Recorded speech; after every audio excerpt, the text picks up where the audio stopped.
When Barack Obama went to the Democratic convention assured of the nomination, he was about to make history as the first African-American presidential nominee of a major political party. The question was, would the American people elect him? Hillary Clinton had helped heal Democratic divisions after a bitter primary fight, but Obama entered the convention locked in a dead heat with Republican opponent John McCain. I accept your nomination.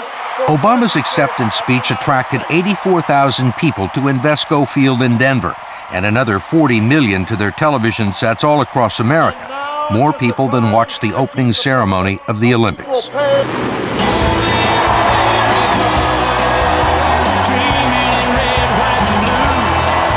We were waiting backstage just moments after the most improbable nominee, joined by his vice presidential choice, Joe Biden, had given the biggest speech of his career. Did you ever doubt it was going to happen? Of course. When? Well, let's see. About a year ago, we were down 30 in Iowa. But I never doubted that it could happen. I never doubted that if we were able to mobilize the energy that you saw in that stadium all across the country. I knew it was going to happen before he did. I was running like the devil. I watched. I thought I was pretty good, but I watched. This guy just sort of grabbed the lightning, it just grabbed it. And you could tell, Barack, I tell you, my team knew, I knew in August.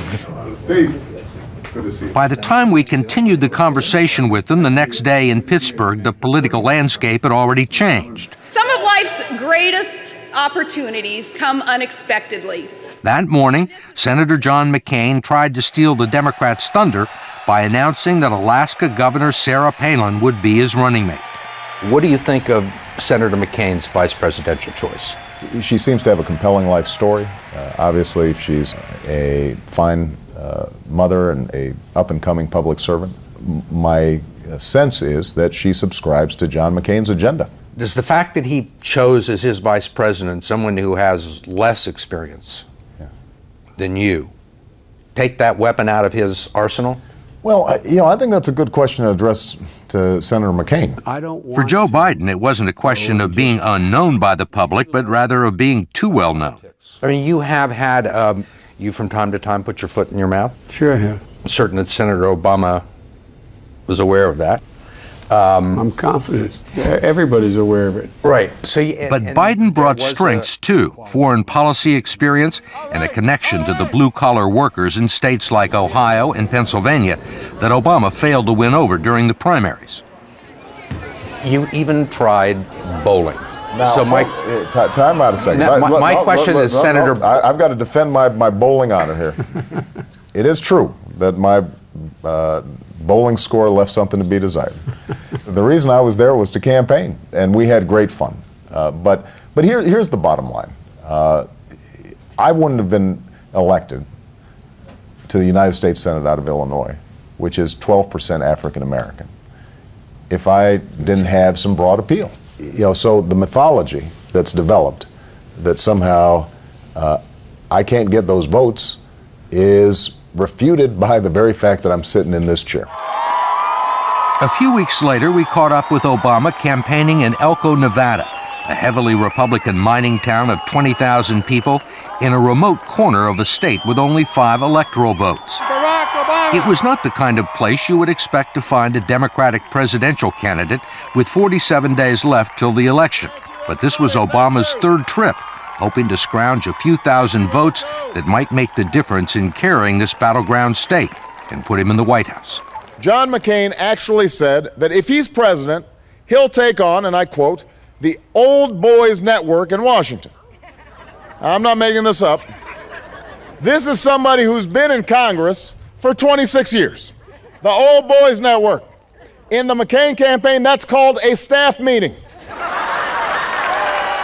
By then, McCain's campaign was in serious trouble.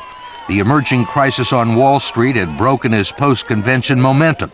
The economy, Obama's strongest issue, was on everyone's mind, and Obama was doing his best to keep it there. This is the most aggressive speech I've seen you give it in a while. What changed? Well, partly it's just we're getting closer to the election. Partly, as you will recall, we, for several weeks, were putting up with a lot of silliness from the other side.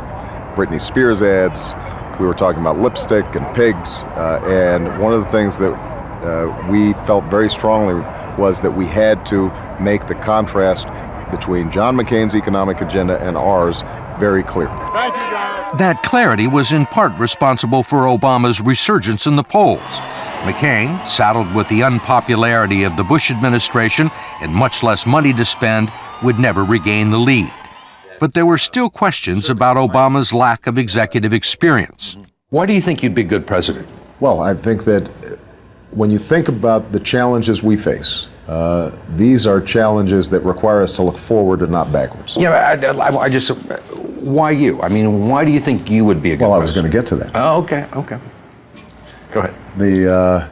I think both by training and disposition, I understand where we need to take the country. But what is there specifically about you? You mentioned disposition. What skills and traits do you have that would make you a good president? I'm a practical person, but somebody who I think can cut through some very complicated problems and figure out the right course of action. Now, there's one other element that I think is important that we need in the presidency right now, and that is somebody who understands what it's like to struggle.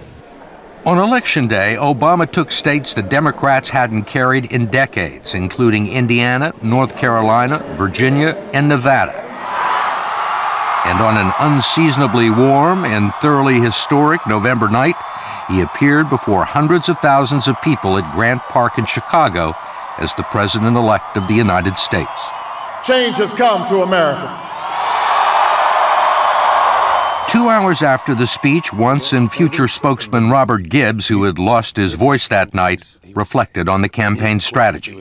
We competed everywhere. There wasn't a state we didn't go to, regardless of its size, that we didn't think we could compete in. Caucus states and primary states. David's mantra for the general election was that we were going to enlarge the playing field and that we weren't going to run the same campaigns that had been run in the past where it all came down to just one state, at 3 or 4 in the morning. You ran an incredibly effective and disciplined campaign. How did you manage that? Even the Republicans were in awe. Well, it starts with the candidate. Mm-hmm. His motto is no drama. How big a role did he play in this campaign? Well, no one had a bigger role. The great thing about our campaign was we didn't have a lot of discussion about what our message was or what he wanted to do. From the beginning, he knew exactly what he wanted to say.